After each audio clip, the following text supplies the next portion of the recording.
नमस्ते। अच्छा, कभी ऐसा हुआ है कि किसी को ये बताना हो कि कोई काम कब से, मतलब कितनी देर से चल रहा है? आज ना हम अंग्रेजी के एक ऐसे ही बड़े मजेदार टेंस को बिल्कुल आसान तरीके से समझने वाले हैं। जरा इस सवाल के बारे में सोचिए। लोग दिन भर से क्या कर रहे हैं? और मजे की बात पता है क्या है? इस सवाल का जवाब ही हमें सीधे उस खास टेंस तक ले जाएगा जो हम आज सीखने वाले हैं।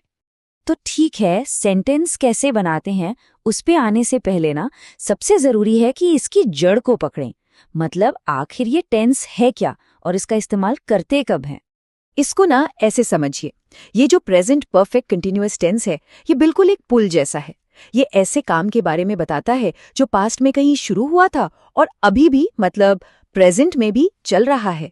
देखा, ये बीते हुए कल को आज से कैसे जोड़ता है। अच्छा, अब जब इसका मतलब तो समझ आ गया है तो अगला सवाल क्या है? यही ना कि इसे बनाते कैसे हैं। तो चलिए अब इसका एकदम सिंपल सा फॉर्मूला देखते हैं जिसके बाद कोई गलती होगी ही नहीं। देखिए, इसका फॉर्मूला ना 4 आसान स्टेप्स में बटा हुआ है।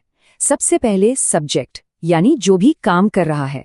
उसके बाद सब्जेक्ट के हिसाब से हैज बीन या हैव बीन लगा देंगे। फिर आएगा हमारा वर्ब जिसके साथ आईएनजी जुड़ जाएगा। और बस आखिर में बची हुई जानकारी डाल के सेंटेंस पूरा। और अब आते हैं उस जगह पे जहां अक्सर गड़बड़ हो जाती है, यानी फॉर और सिंस का इस्तेमाल। लेकिन फिक्र की कोई बात नहीं है, अगले कुछ ही मिनटों में ये मामला एकदम क्लियर हो जाएगा। इसका रूल ना बहुत सीधा साधा है। फॉर का इस्तेमाल हम तब करते हैं जब हमें समय की अवधि मतलब ड्यूरेशन बतानी हो। सवाल क्या है? कितनी देर से।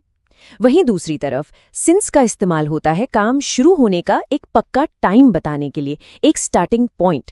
सवाल क्या है? कब से। चलिए इसको कुछ एग्जाम्पल से और पक्का कर लेते हैं। फॉर किसके लिए? ड्यूरेशन के लिए, जैसे 3 घंटे के लिए या 3 महीने के लिए। और सिंस वो है स्टार्टिंग पॉइंट के लिए, जैसे 5 बजे से या फिर शनिवार से। तो चलो फिर अब इन सारी टुकड़ों को एक साथ जोड़ते हैं और देखते हैं कि असली सेंटेंस में ये सब मिलकर कैसे काम करते हैं। ये पहला उदाहरण देखिए। यहाँ राहुल हमारा सब्जेक्ट है तो उसके साथ क्या लगेगा? Has been. फिर आया लर्निंग यानी वर्ब प्लस आईएनजी और आखिर में फॉर 3 मंथ्स। फॉर क्यों? क्योंकि 3 महीने एक ड्यूरेशन है, एक अवधि है। अब इस सेंटेंस को देखिए, यहाँ सब्जेक्ट है द बॉयज जो कि प्लूरल है यानी बहुवचन, तो इसलिए हमने हैव बीन यूज किया। और खेलने का काम कब शुरू हुआ? 5 बजे, जो कि एक फिक्स टाइम है, एक स्टार्टिंग पॉइंट, तो इसलिए यहाँ सिंस आया। एक और एग्जाम्पल देखते हैं। द चाइल्ड यानी एक बच्चा सिंगुलर है, तो क्या लगा? Has been. और सोने का काम कितनी देर से चल रहा है? 3 घंटे से। ये एक ड्यूरेशन है, तो इसलिए हमने फॉर का इस्तेमाल किया। और ये हमारा आखिरी उदाहरण। आई के साथ हमेशा हैव बीन आता है, ये तो हमें पता ही है। और पढ़ने का काम कब शुरू हुआ? शनिवार को। ये एक फिक्स्ड दिन है ना? तो इसलिए यहाँ सिंस यूज किया गया। देखिए, किसी भी चीज को सीखने का सबसे अच्छा तरीका क्या होता है? उसे इस्तेमाल करना, राइट?